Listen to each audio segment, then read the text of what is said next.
Malah saya pernah bertemu seorang yang tidak kenal Al-Quran, Muslim tapi tidak kenal Quran. Saya menhadiahkan di salah satu hutang di Kalimantan, saya hadiahkan Al-Quran, saya punya Quran. Seorang tua barangkali umurnya 70 atau 80. Saya kasih hadiah Al-Quran. Dia bertanya, ini apa? Saya bilang Quran. Apa itu Quran? Apa yang saya jawab? Saya minta Allah kasih petunjuk. Apa yang saya jawab? Ini perlu berapa tahun ceramah supaya dia tahu apa itu Quran. Bagaimana ya Allah saya jawabkan ini orang supaya dia tahu apa itu Al-Quran. Allah SWT memberikan petunjuk. Saya baca surah Al-Fatihah. A'udzubillahi minasyaitanirrajim. Bismillahirrahmanirrahim. Alhamdulillahi rabbil alamin. Belum saya lanjut, ini Al-Fatihah. Oh, tahu nanti Al-Fatihah? Malah hafal dia surah Al-Fatihah. Bismillahirrahmanirrahim. Yasin wal Qur'anil. Ini Yasin. Hafal enggak? Hafal. Hafal Yasin tapi tidak pernah tahu apa itu Quran. Dan alhamdulillah ayat yang kedua wal Qur'anil Hakim. Ini merupakan sebenarnya satu mukjizat. Walaupun saya sedih ada seorang muslim tidak kenal Al-Quran, tapi di sisi lain Allah tunjukkan kemukjizatan. Orang pun tidak kenal Al-Quran bisa hafal. Buktinya hafal. Hafal Al-Fatihah, hafal surah Yasin, hafal surah yang lain. Orang belum tentu bisa bahasa Arab tapi hafal Quran. Nada suaranya bisa pun bagus dan indah. Kita nikmati mendengar suaranya. Dia tidak mengerti isi Al-Quran sama sekali, tapi hafal. Ini merupakan mukjizat. Tidak ada ummah dan tidak ada ulama, tidak ada manusia yang bisa dan mampu menghafal Taurat, Injil, Zabur, apapun buku-buku selain umat Nabi Muhammad diberikan kemudahan bisa menghafal Al-Quran. Ini merupakan nikmat yang semestinya kita menggunakan nikmat itu supaya kita menjadi keluarga Qurani. Karena mudah. Sesuai janjian Allah, وَلَقَدْ يَسَّرْنَا الْقُرْآنَ لِلذِّكْرِ فَهَلْ مِن مُدَّكِرٍ. Kami telah memudahkan.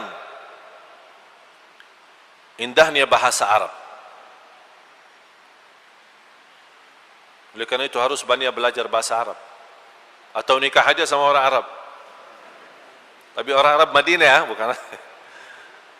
Indahnya bahasa Arab karena bisa kita memahami yang makna dan maksud di belakang firman Allah Subhanahu wa taala. Walaqad yassarna al-Quran, kami telah memudahkan. Bukan kami akan memudahkan. Beda dalam bahasa. Kalau kami akan memudahkan, berarti belum tentu. Bisa dapat, bisa tidak.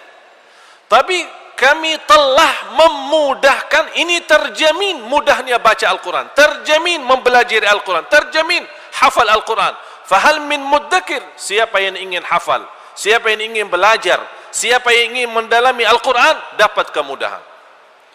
Berarti Allah sudah menjanjikan kemudahan sebelum kita bergerak untuk berupaya mendalami Al-Quran. Kalau ada seorang berkata Al-Quran sulit atau susah, berarti dia tidak percaya sama Allah. Dia tidak percaya.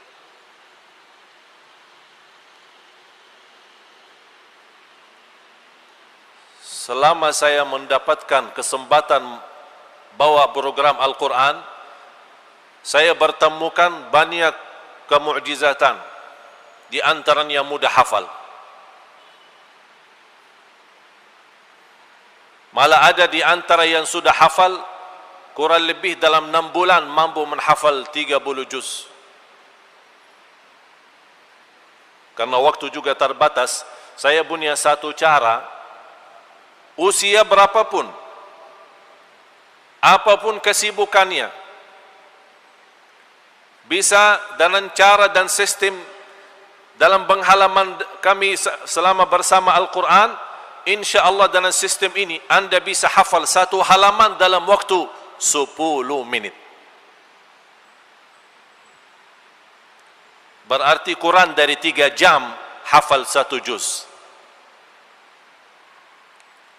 Dan sudah saya buktikan di Jakarta, di beberapa daerah, di Malaysia, di Brunei, saya tunjukkan orang datang di hadapan jamaah dalam sistem ini, dalam waktu tidak sampai 2 minit dia mampu menggambarkan halaman Al-Quran.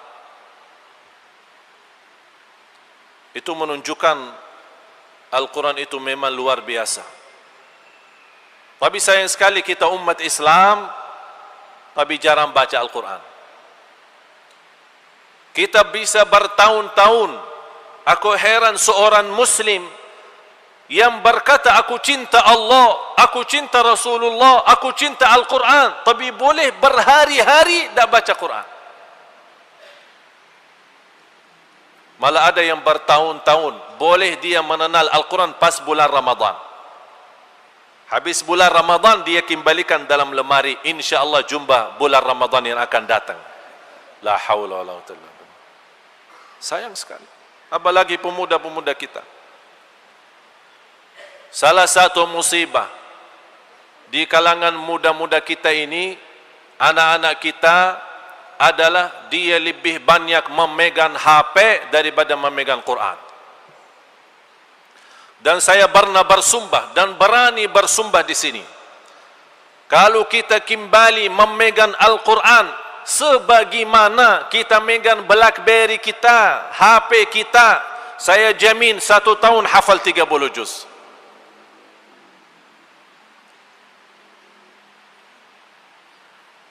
Sampai kadang-kadang kita mau tidur pun tak jauh dari HP. Sampai tidur kita tidak nyaman.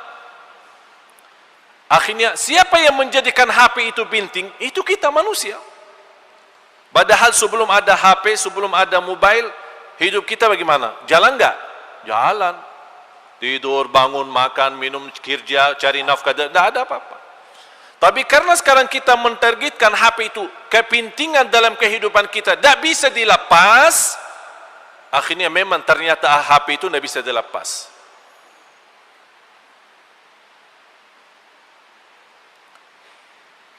Jamaah sekalian yang dimuliakan Allah Subhanahu wa taala. Saya tidak perlu menyampaikan apa keutamaan Al-Quran. Karena saya yakin anda semua tahu. Al-Quran menjaminkan syafaat, Al-Quran menjaminkan keselamatan, Al-Quran menjaminkan kebahagiaan. Barang siapa yang ingin berbicara sama Allah, jagalah salat. Dan barang siapa yang ingin mendengar Allah berbicara, bacalah Al-Quran. Karena saat anda membaca Al-Quran itu kalamullah, kalam ilahi kan. Begitu kita membaca kalamullah, tolong rasakan Allah sedang berbicara sama anda sendiri. Jadi kalau ada perintah, ya ayyuhalladzina amanu, yang dimaksud saya. Ittaqullah, yang dimaksud saya. Ala la'natullahi ala zalimin, dilaknati oleh orang yang zalim, dimaksud saya. Kita hidupkan Al-Quran saat kita baca, supaya kita bisa memposisikan diri. Di mana jalur orang beriman, kita menjalankan kepada orang beriman. Begitu ada sifat-sifat orang munafik, orang zalim, orang berdusta, orang yang menjauhkan, kita hati-hati. 3 tanda. Kalau saya sekarang bertanya, Bapak Ibu cinta Al-Quran? Pasti jawaban yang bersatu, cinta Al-Quran. Cinta Al-Quran? Hah? Cinta Al-Quran?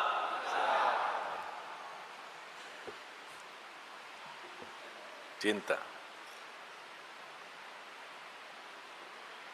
Bisa lebih keras lagi, cinta Al-Quran?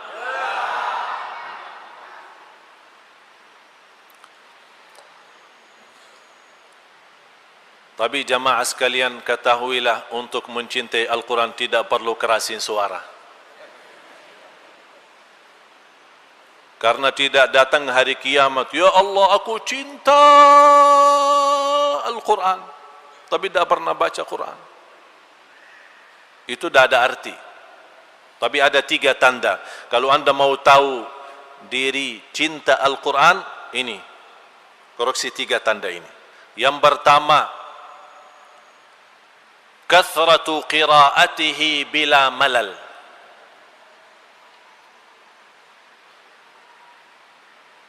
Banyak membaca Al-Quran tanpa bosan. Kalau kita baca Al-Quran mulai bosan, berarti kita tidak cinta Quran. Banyak sekarang pas baru mulai baca, ini baru mulai sudah ngantuk. A'udzu billahi minasyaitonir rajim. Bismillahirrahmanirrahim. Qaf wal Qur'an. Baru di ayat yang kedua.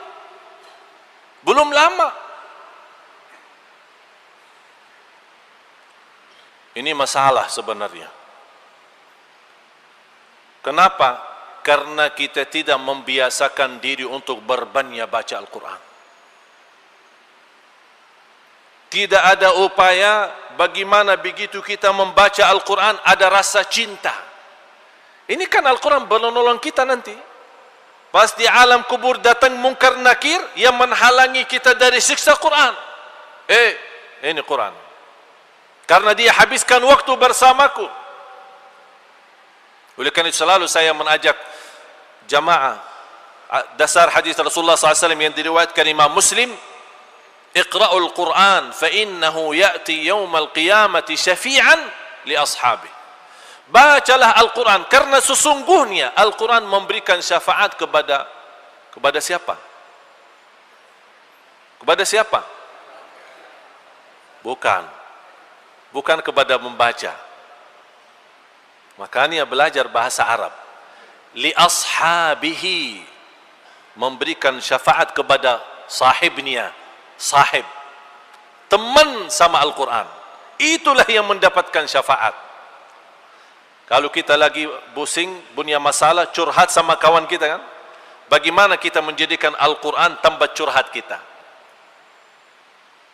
Jadikan Al-Quran temanku, baru kita bisa dapat syafaatnya. Tanda yang pertama, berbanyak baca Al-Quran tambah bosan. Yang kedua, begitu habisnya baca Al-Quran, ada rasa rindu, merindukan kembali baca Al-Quran. Malah kita merindu, tidak bosan dan tidak berhenti membaca Al-Quran. Salah satu sebab kita tidak merindukan Al-Quran karena kita selalu memperhatiin halaman belakang. Baru mulai alif lam mim dzalikal kitabu la raiba fih, terus melihat halaman belakang 600 sekian, kapan habisnya? Udah fikirin habisnya, dah usah fikirin habisnya, baca sajalah. Mulailah dulu soal habisnya, biar datang malaikatul maut kita baca Al-Quran, alhamdulillah husnul khatimah. Mau kenapa cepat habis? Ini yang membuat kita bosan dan malas membaca Al-Quran, karena kita menghitung halamannya tapi lupa menghitungkan miliaran kebaikan yang Allah akan berikan. Setiap satu huruf 10 kebaikan. Alif lam mim bukan satu huruf, alif satu huruf, lam satu huruf, mim satu huruf. Berarti alif lam mim saja sudah 30 kebaikan. Bismillahirrahmanirrahim 19 huruf kali 10 sudah 190. Wallahu yudha'ifu liman yasha wallahu wasi'un alim. Allah menghendaki di antara hamba yang ikhlas bisa menjadi 700 kali lipat satu huruf. Allahu akbar. Yang ketiga, tanda mencintai Al-Quran, kita senantiasa menghadirkan kalbu dan fikiran. Saya selalu mengajak jamaah kalau baca, ya ayyuhalladzina amanu, stop dulu. Stop. Kata Abdullah bin Mas'ud radhiyallahu an, idza sami'ta qaula Allah ya ayyuhalladzina amanu fa'ar'iha sam'ak fa innaha imma amrun tu'maru bih aw nahyun tunha an. Kalau mendengar firman Allah, hei orang beriman, dengar baik-baik, karena habis itu ada perintah atau larangan. Jadi begitu kita baca, ya ayyuhalladzina amanu, kita buka hati, hadirkan fikiran, ya Allah, apa perintahmu? Ya Allah, apa laranganmu? InsyaAllah saya akan menjadi orang beriman yang engkau baru saja memanggil. Ittaqullah, sami'na wa ata'na, menjadi orang bertakwa. Wa kunu ma'as sadiqin, jadilah bersama orang yang benar dan jujur. Sami'na wa ata'na ya Allah. Inna Allaha wa malaikatahu yusalluna 'alan nabi. Banyak orang mendengar ayat ini, apalagi di pas khutbah Jumat, keburu bersalawat. Inna Allaha wa malaikatahu yusalluna 'alan nabi. Banyak kan juga sallallahu alaihi wasallam. Allahumma shalli wa sallim. Belum. Sabar. Ini baru berita, belum ada perintah. Jadi kalau kita mendengar berita Allah memberikan karunia bagi Nabi kita Nabi Muhammad sallallahu alaihi wasallam, Inna Allaha wa malaikatahu yusalluna 'alan nabi, apa yang pantas kita ucapkan di saat itu? Alhamdulillah. Alhamdulillah atas apa? Kemuliaan yang didapatkan oleh Nabi kita Nabi Muhammad sallallahu alaihi wasallam. Ya ayyuhalladzina amanu, orang beriman, sallu alaihi wa sallimu taslima. Baru kita Allahumma salli wa sallim wa barik alaihi. Dengan cara seperti ini kita mampu menikmati Al-Quran, menhayati Al-Quran, dan disitulah terasa indahnya Al-Quran saat kita baca.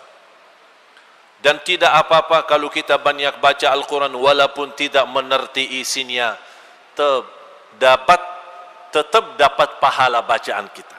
Jadi tidak ada alasan bagi orang, ana belum faham, daripada dosa, tak faham, lebih baik tak usah baca. Salah. Kalau kita tidak faham dihitung dosa, berarti kita tinggalin tak baca sama sekali, dosa lebih besar. Silahkan baca Al-Quran sampai khatam, walaupun tidak mengerti isinya, ini beda artinya atau beda pahalanya. Kalau kita baca sama memahami isinya, pahalanya jauh lebih besar. Tapi kalau kita baca tanpa memahami apa-apa, tetap mendapatkan satu huruf 10 kebaikan. Orang-orang yang tidak bisa membaca, alasannya buta huruf, atau tidak pernah belajar membaca Al-Quran, takut salah, atau dia bisa baca tapi kaku maku ya. Apa bahasa? Kaku maku ya? Ya? Terbata-bata ya, kaku maku. Kalau kita masih belum lancar dalam bacaan, jangan khawatir. Tidak kelancaran dalam bacaan itu bukan dosa, malah justru jadi pahala. Sebagaimana hadis Rasulullah sallallahu alaihi wasallam, "Walladzi yaqra'ul Qur'an wa yatata'ta'u fihi." Faham yatata'ta'u? Coba Bapak Ibu, yatata'ta'u. Yatata'ta'u. Ucapkan yatata'ta'u. Bahasanya juga agak sulit kan? Yatata'ta'u. Artinya orang yang baca Al-Quran masih sulit dalam bacaannya, banyak keliru, banyak salah, falahu ajran, 2 pahala. Kenapa ya Rasulullah dijanjikan 2 pahala? Satu, karena dia mau baca. Yang kedua, kesulitan saat dia menghadapi dalam bacaannya dihitung pahala. Jadi upaya usaha pun dihitungkan sebagai pahala. Bapak Ibu jamaah sekalian, banyak yang perlu kita belajari. Tapi saya harapkan semua kembalilah merubahkan keadaan kita sama Al-Quran. Sudah azan? Boleh.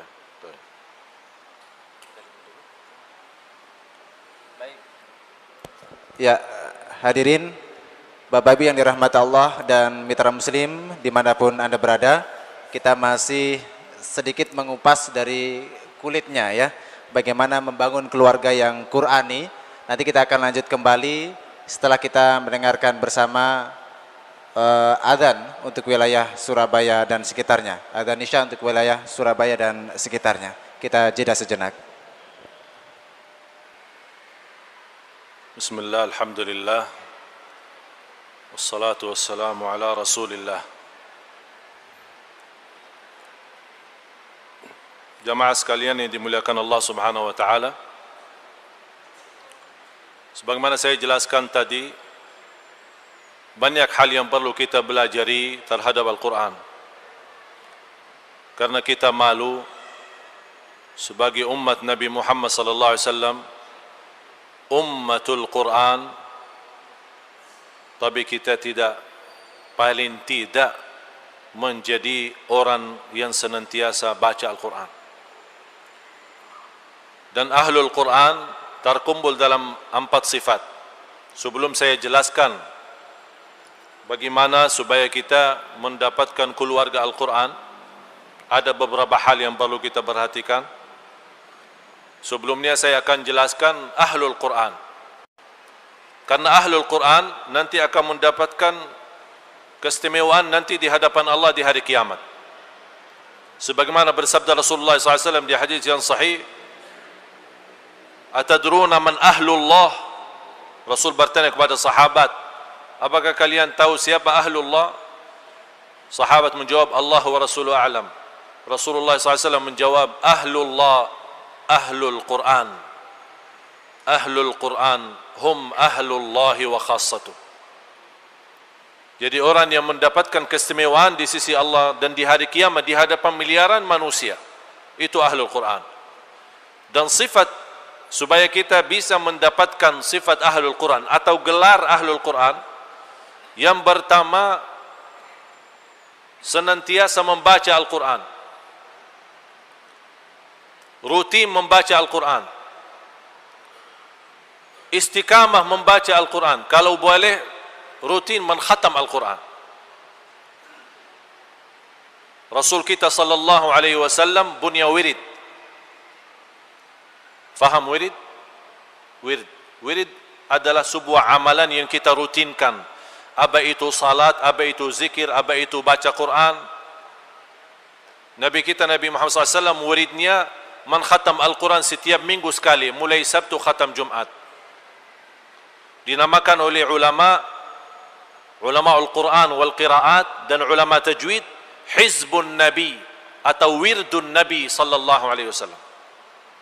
Mulai Sabtu khatam Jumat. Boleh mulai hari Ahad khatam Sabtu, mulai hari Senin khatam, tidak masalah. Mau mulai Jumat khatam Sabtu pun tidak masalah. Intinya 1 minggu. Malah di antara sahabat yang mengkhatam Al-Quran sebulan sekali. Ada di antara mereka setiap 10 hari sekali. Ada di antara mereka setiap 3 hari sekali. Malah dikenal Uthman bin Affan radhiyallahu an sebagai sahabat Rasul, dan dia termasuk sebagai salah satu ahlul Quran. Kalau orang yang sudah mendapatkan sanad Al-Quran, pasti ada tertulis di antara sahabat yang menyebarkan sanad mutawatir kepada tabi'in dan seterusnya adalah Uthman bin Affan radhiyallahu an. Dan dia membawa hadis Rasulullah yang diriwayatkan Imam Bukhari, khairukum man ta'allama al-Qur'ana wa 'allama. Sebaik-baik antaramu yang membaca Al-Quran, mempelajari Al-Quran dan menajarnya. Dan Uthman bin Affan radhiyallahu an meninggal dunia saat dibunuh di rumahnya, dia sedang membaca Al-Quran. Sampai bekas darahnya tertumbah di atas Al-Quran, sampai sekarang bekas darahnya ada di museum di Istanbul, Turki. Sampai sekarang darah masih ada. Malah ada satu riwayat dalam sejarah Sayyidina Uthman bin Affan waktu dibunuh, kemudian saat disuruh lepasin Al-Quran, beliau tetap menahankan Al-Quran. Ada seorang dari Al-Khawarij mentenda Al-Quran dengan kakinya. Al-Quran terbang dan kembali kepada tangan Uthman bin Affan radhiyallahu an. Karena dia memang terbiasa tidak pernah lepas Al-Quran, Al-Quran juga balas. Al-Quran juga tidak mau lepaskan diri daripada Uthman. Dikenal beliau orang yang menkhatam Al-Quran di dalam setiap malam 1 kali. Imam Syafi'i yang kita ikuti mazhabnya, saya harap juga ikuti pula ibadahnya, ikuti pula akhlaknya. Kalau masuknya Ramadan saja 60 kali khatam Al-Quran dalam bulan Ramadan. Berarti 1 hari 2 kali. Jangan kita budaya kayak di Jawa, seumur hidup 1 kali khatam, buat acara keselamatan lagi. Saking bangga. Inilah Al-Quran. Rutin baca. Wallahi jamaah sekalian, anda akan merasakan kenikmatan luar biasa. Dan saya mohon, mulai malam ini kita bersungguh-sungguh nawaitu rubah kesempatan dan perhatian kita sama Al-Quran. Dan tidak ada ruginya setiap habis salat hanya 10 menit 10 menit baca Al-Quran. Dan sangat mudah untuk mengkhatam Al-Quran, minimal 1 bulan sekali. Saya mencoba Ramadan yang lalu, walaupun padat dan kesibukannya luar biasa, acara di mana-mana, berupaya saya membayangkan bagaimana Imam Syafi'i mampu mengkhatam Al-Quran dalam Ramadan itu 60 kali. Saya mau praktik. Kalau di waktu kita di Madinah, paling nikmat baca Al-Quran. Kenapa? Karena kita i'tikaf. Kalau di Madinah dengan kawan-kawan kita, tak boleh bawa HP, tak boleh ada ngobrol dunia. Kalau masuk masih udah sama Al-Quran. Pagi, siang, sore, malam. Apalagi kalau masuk 10 malam akhir, masing-masing kita khatam setiap hari, bisa 1 kali, bisa 2 kali. Karena kita tidak ada urusan selain baca Al-Quran. Begitu saya datang ke Indonesia, berupaya supaya bagaimana saya bisa tetap rutin bagaimana khatam. Tapi tetap kalah sama kesibukan. Sibuk isi sana, sibuk isi sana, diundang sini, belum lagi TV. Tapi tahun ini saya memaksa diri harus bisa mencapai bagaimana targetnya Imam Syafi'i. Tapi tetap saya tidak berhasil. Tapi alhamdulillah di akhir Ramadan dapat mengkhatam Al-Quran 31 kali. Dalam kesibukan seperti ini, saya buktikan, jamaah sekalian, saya tidak berbicara seperti ini riya, tapi saya mau tunjukkan kalau ada kesungguhan kita membaca Al-Quran, wallahi akan lancar dan akan Allah hantarkan berkah waktu. Apa itu berkah waktu? Orang yang tidak dapat berkah waktu belum tentu mampu mengkhatam Al-Quran sebanyak itu. Tapi di waktu yang sama Allah berikan berkah, dia mampu mempunyai amalan ibadah bisa ratusan orang belum tentu dapat. Itulah kehilangan berkah waktu. Jadi saya mohon, mulai malam ini kita berupaya setiap salat 10 menit kita baca Al-Quran. Mudah kita khatam. Mulai dari suratul Al-Fatihah dan seterusnya. Setiap salat kita baca 4 halaman. Saya yakin tidak sulit. 4 halaman, 4 muka. Faham kan halaman? Karena 1 lembar bolak-balik kan? 4 halaman. Anda merasa sulit, 4 halaman terlalu banyak, Anda sibuk, sangat sibuknya luar biasa, 2 halaman sebelum salat, 2 halaman sesudah salat. Langkah pertama, 2 hari, 3 hari, 4 hari Anda merasa terganggu, sulit. Ada terasa keberatan.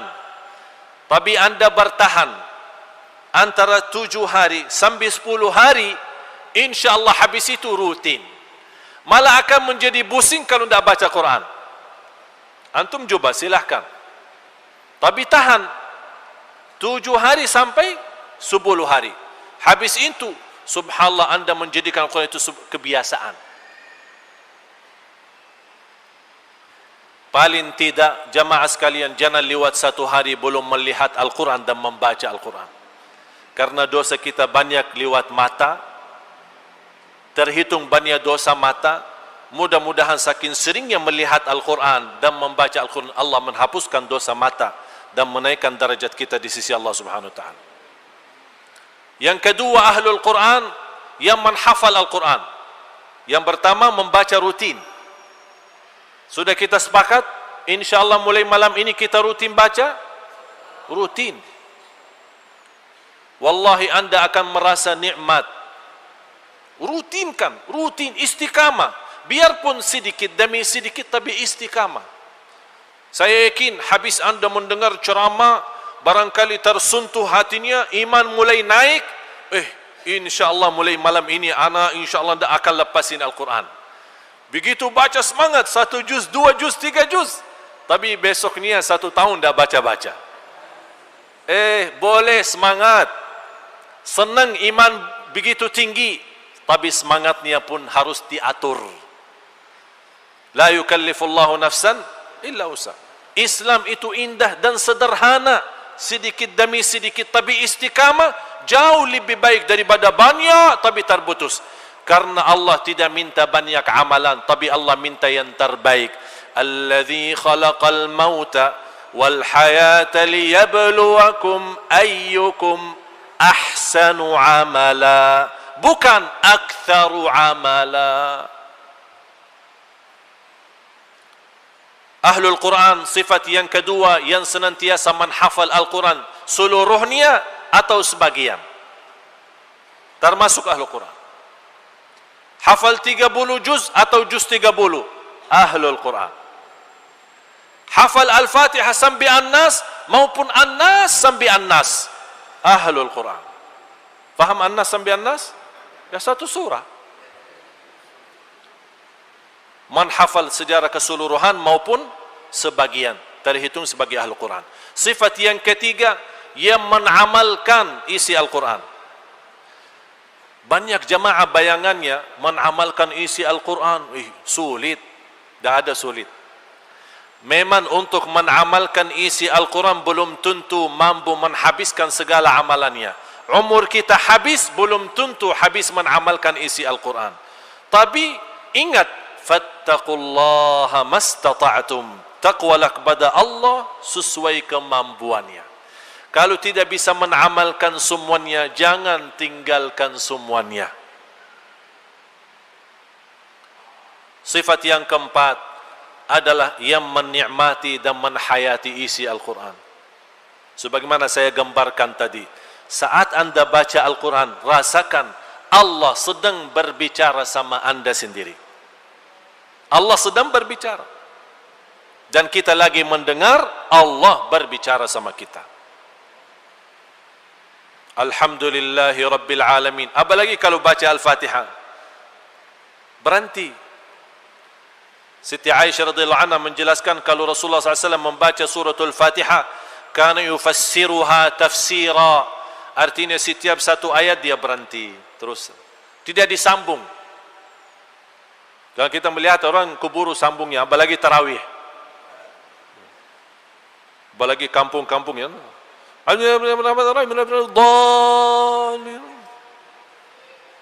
kita tidak tahu dia baca apa, tapi habis waladhdallin, oh tahu ini baru Al-Fatihah.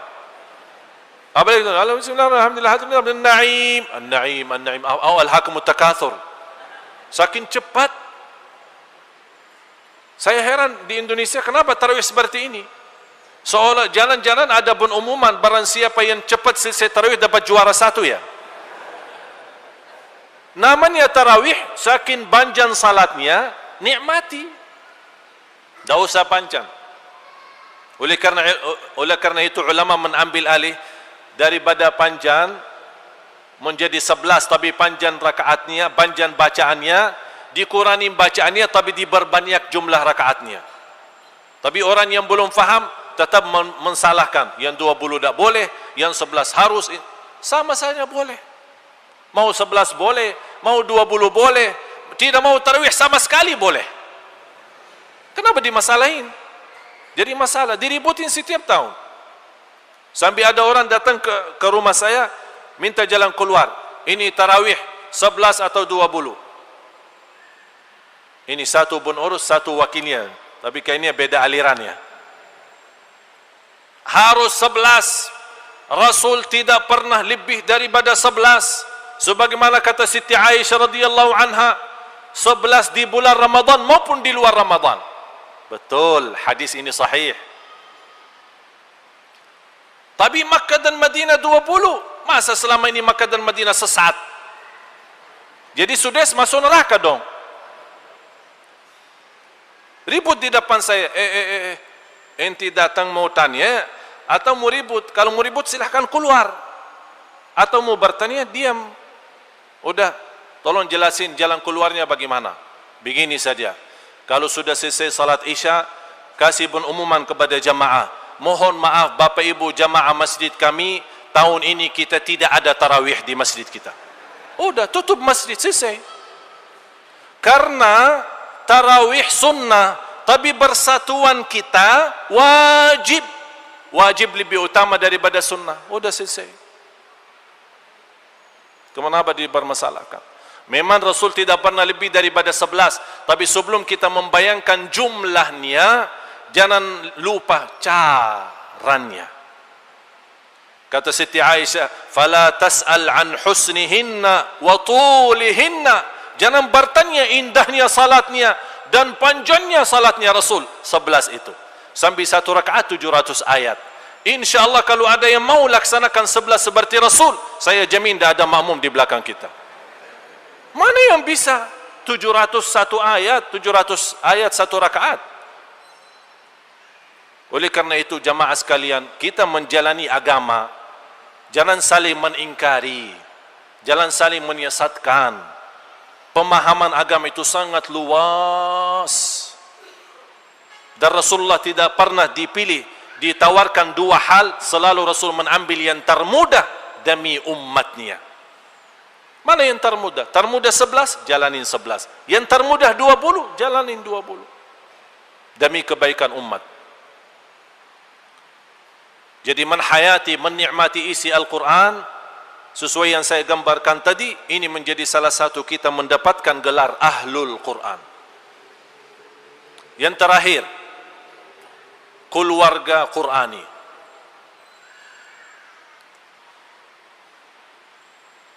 Saya sebagai orang penghafal Al-Quran, ini karunia Allah subhanahu wa ta'ala. Banyak orang bertanya, bagaimana kita hafal Quran? Alhamdulillah usia saya 10 tahun sudah hafal. Saya punya adik-adik, jumlahnya 12. Yang hafal Al-Quran 30 juz, 9. Sekarang ada yang ke-10, 11, 12, mereka rata-rata hafal di atas 20 juz. Yang paling kecil sekarang usianya 12 tahun, hafal 21 juz. Bagaimana kita bisa menjadi keluarga Al-Quran? Ini sekarang saya ceritakan kepada jamaah sekalian, ini pengalaman kita sendiri. Ya, jadi saya tidak akan bawakan ayat atau hadis, tapi apa yang kita sendiri dapatkan karunia mudah hafal Al-Quran, mudah-mudahan Anda bisa praktik.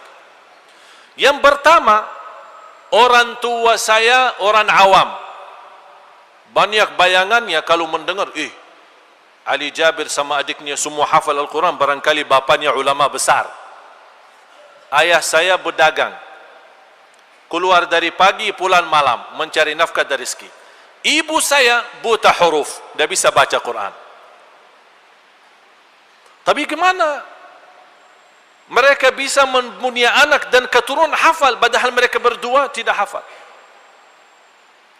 Tapi alhamdulillah sekarang ayah saya sama ibu saya sudah hafal Al-Quran. Gurunya siapa? Anaknya sendiri. Sebelum Ramadan kemarin, ibu saya sebagai seorang ibu yang dari masuk sekolahan belajar buta huruf, ya, belajar, orang yang buta huruf belajar, dia mendapatkan hafal Al-Quran dan dapat juara 1. Ditanya gurunya siapa? Anaknya sendiri. Pertama, amalan yang dijaga oleh ayah saya sambil bisa mendapatkan keturunan seperti ini, ayah saya tidak pernah mendengar azan di luar masjid selama 35 tahun.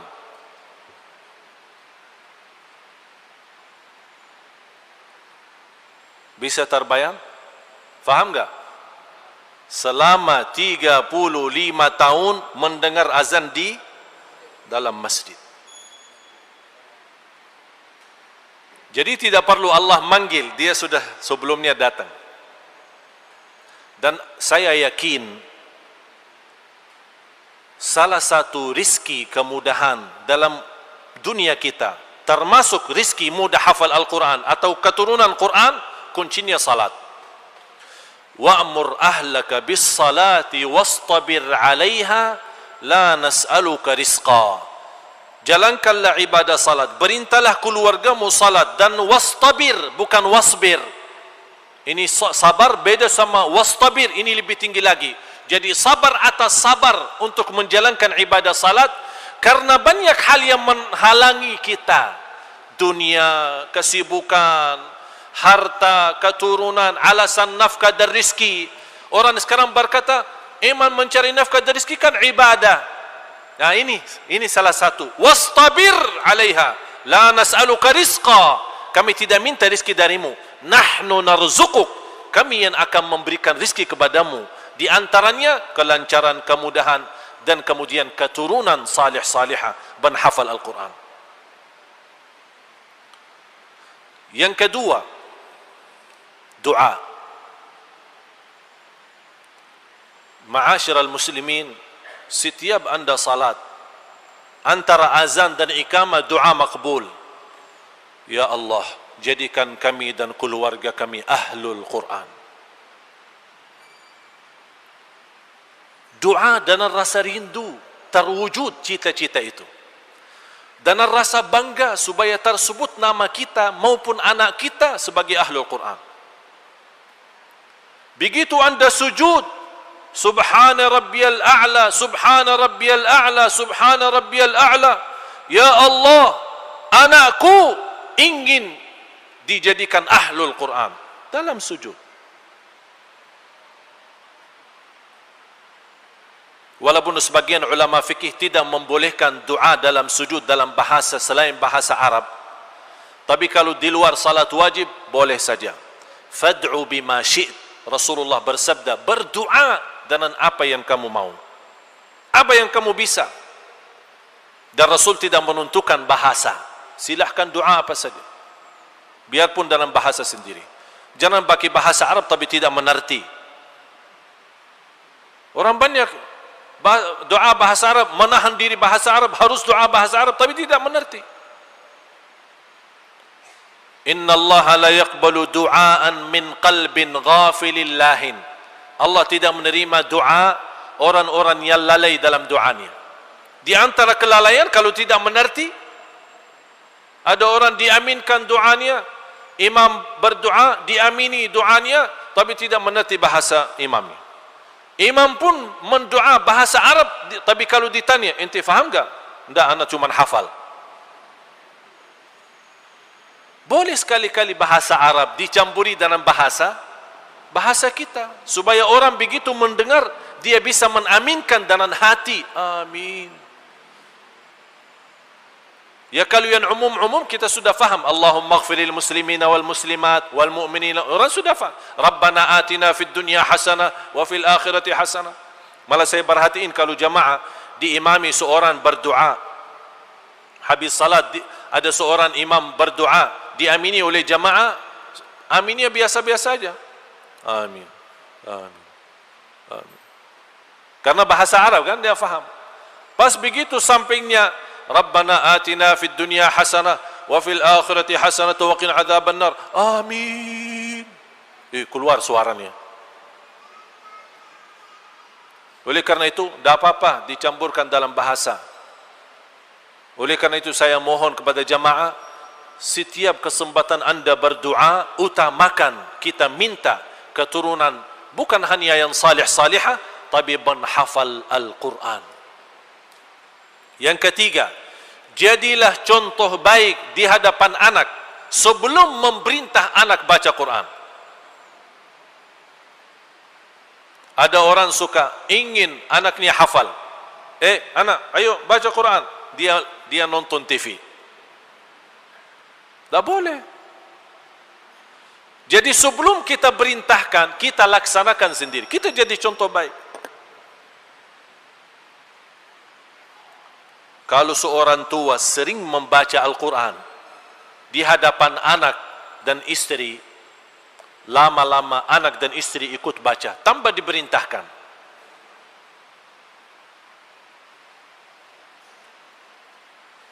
Yang keempat, kita perhatikan anak kita saat dia sukses, saat dia berhasil dalam menghafal beberapa juz maupun beberapa surah, kita harus menghargai, memberikan penghargaan supaya dia tahu orang tuanya walaupun tidak hafal tapi begitu antusias dan cinta Al-Quran. Anakku sudah sampai mana? Alhamdulillah ayah, sudah khatam juz 30. Masya Allah, anak senang. Saya bangga punya anak seperti ente. Dari hal ucapan, apalagi kalau kita bisa kasih hadiah. Insya Allah ini hadiah 100.000. Insya Allah besok kalau ada ente tambahan lagi, anak kasih hadiah lebih besar lagi. Tapi anak dah mau kasih tahu sekarang. Kamu nanti aja lihat. Apalagi kalau kita bisa menhadiahkan sesuatu sesuai kesukaan anak kita. Dia suka sepeda, boleh kita kasih sepeda. Tapi kapan? Habis dia berhasil menghafal Al-Quran, menghafal beberapa surah, menghafal beberapa juz. Orang tua pasti lebih mengerti bagaimana memberikan sesuatu sesuai kesukaan anaknya. Jangan kita menhadiahkan sesuatu kesukaan kita tapi belum tentu disukai oleh anak. Yang keempat, yang kelima adalah ibu. Ibu. Saya pernah di Masjid Nabawi di halaqah Quran, tertarik perhatian saya kepada seorang anak usianya 12 tahun. Baru datang daftar, tapi suaranya bagus, hafalannya luar biasa. Begitu saya mau tes bacaannya, supaya kita kan daftar nilai ini nanti masuk ke grup A atau grup B atau grup C. Begitu saya setiap bertanya dia jawab, setiap bertanya dia jawab. Saya tanya juz 30 jawab, tanya Ar-Rahman jawab, tanya suratul Kahfi jawab, tanya suratul Baqarah jawab. Anak ente hafal enggak? Hafal 30 juz atau juz 30? Anak hafal alhamdulillah 30 juz. Ente semestinya tak perlu daftar, ente jadi guru. Coba tolong panggil ayahmu besok. Dibawa ayahnya. Ayahnya, begitu saya lihat, mohon maaf, biasa-biasa aja. Malah bekas bau rokoknya bisa dicium. Jadi bukan nampaknya sebagaimana apa ya, baki imamahnya atau jubahnya atau percahaya karena kesalihannya, biasa. Malah biasa rokok lagi. Tapi bisa pun, saya tanya, saya sambil saya jujur, mohon maaf, anak sebenarnya malu sebutkan, tapi nampaknya ente biasa-biasa aja, kok anaknya seperti ini. Apa dia jawab? Ibunya. Ibunya ya luar biasa. Memang sebagaimana anda lihat saya, ya begini. Malah kadang-kadang ketiduran daripada salat. Ini bicaranya dia. Tapi saya punya istri, subhanallah,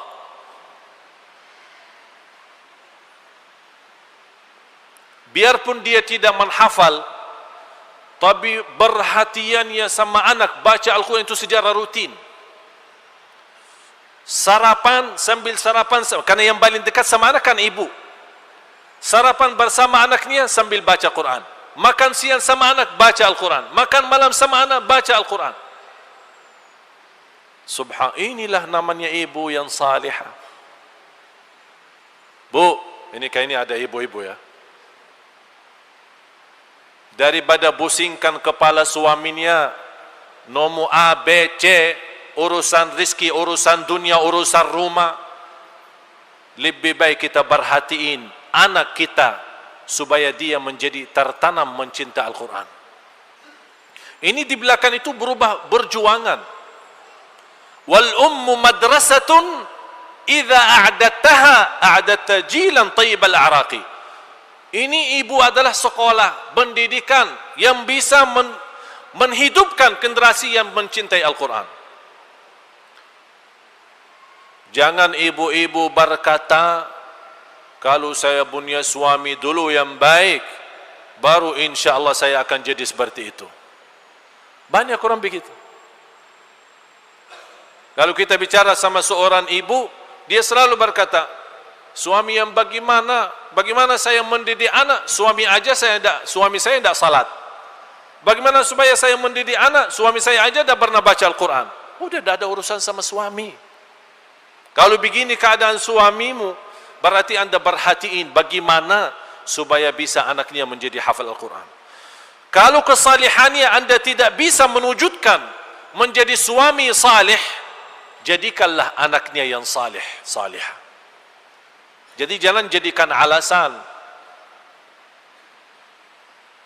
seorang kekurangan suaminya, istrinya juga ikut memiliki kekurangan. Harus kita bersama. Saya di sini tidak membela siapa-siapa, tapi begitulah salah satu perjuangan seorang ibu di dalam rumah tangga. Bukan hanya dia mempenuhi hak suami, biarpun banyak kekurangan suaminya, tapi dia juga mampu mempelihara anak sampai dia mewujudkan anak yang mencintai Al-Quran. Sebagaimana seorang tetangga kita bisa menghafal sejarah sahabat, padahal usia mereka 8 tahun, 9 tahun. Tapi kalau kita bertanya sama mereka, siapa Abu Bakar As-Siddiq? Dia bisa menyebutkan sejarahnya dari lahirnya sampai wafat. Anak bisa menyebutkan sejarah Umar bin Al-Khattab dan perjuangannya. Dia bisa menyebutkan Sayyidina Uthman bin Affan. Dia bisa menyebutkan Sayyidina Ali bin Abi Talib dan sahabat. Kalau kita bertanya siapa yang dikenal hafal Al-Quran di antara sahabat, dia mampu sebutkan nama-namanya. Padahal usianya 8 tahun dan 9 tahun. Kenapa? Karena setiap malam dia tidur dipimpin oleh ibunya membacakan setiap hari satu cerita dan cerita sahabat Rasulullah. Sejak dia usia 2 tahun dan 3 tahun, 5 tahun, 6 tahun, anak itu bisa memiliki sejarah sahabat. Fantas anak yang seperti ini susah dirusakkan akidahnya dan ditipu, dikatakan sahabat itu tidak benar, atau sebagaimana tersebar di Indonesia, tersebar melaknati sahabat atau mencaci maki sahabat, dan banyak di tanah masyarakat kita yang tertipu dan mengikuti mereka karena salah cara mendidik kita terhadap anak. Tapi kalau kita kembali mendidik anak dengan baik, menanamkan cinta Al-Quran, menanamkan cinta sahabat sejak mereka kecil, bukan hanya kita berkata nama-nama sahabat disebutkan di salat tarawih kita, wa radhiyallahu anhu Bakrin wa Umar wa Utsman hafal, radhiyallahu anhu hafal setiap tarawih, setiap rakaat. Tapi apa yang terjadi? Tetap orang tidak mengerti siapa sahabat, apa perjuangan sahabat, bagaimana Allah dan Rasulnya mencintai sahabat. Itulah yang ini menjadi tugas kita sebagai orang tua, terutama ibu. Memang ibu punya tugas yang luar biasa, jauh lebih besar daripada tugas bapa. Dan disitulah kelebihan kaum wanita yang Allah berikan keistimewaan di dunia dan di akhirat. Mudah-mudahan dengan apa yang saya sampaikan, dalam perjuangan kita bersama-sama, mudah-mudahan terwujud keluarga Qurani, perhatian Al-Quran, cinta Al-Quran, supaya kita benar-benar senantiasa bukan hanya mendapatkan keturunan anak cucu penghafal Al-Quran, insya Allah kita juga termasuk orang penghafal Al-Quran. Kalau kita sekarang merasa gagal hafal, jangan jadi gagal mendidik anak menghafal Al-Quran. Tidak ada rugi kalau kita gagal tidak menghafal, tapi kalau kita gagal tidak hafal dan gagal kita mendidik anak tidak hafal, berarti kita rugi besar. Tapi kalau kita sendiri gagal, tapi berjuang supaya anak, dan kita berkata terhadap diri, ya Allah, barangkali saya tidak hafal, tapi insya Allah saya akan berjuang sampai mati supaya anak dan cucu menghafal. Disitulah akan Allah balas. Anak nanti akan memimpin orang tuanya, sama-sama menjadi ahlul Quran. Nikmatnya luar biasa kalau Allah di hari kiamat memanggil mana anak yang sudah hafal Al-Quran dan dipanggil serta orang tuanya. Bukan hanya anak yang mendapatkan keistimewaan hafal Al-Quran, orang tuanya pun digabung mendapatkan berkah anaknya. Itulah namanya syafaat anak untuk orang tuanya. Mudah-mudahan senantiasa ilmu yang kita pelajari menjadi ilmu yang bermanfaat dan dikuatkan oleh Allah lahir batin agar kita sama-sama mampu mengamalkan, karena ilmu nafi' diikuti dengan amalun salih. Mudah-mudahan apa yang saya sampaikan bermanfaat. Terima kasih atas perhatiannya. Kurang lebihnya mohon maaf. Wallahu ta'ala a'lam. Walhamdulillahi rabbil alamin.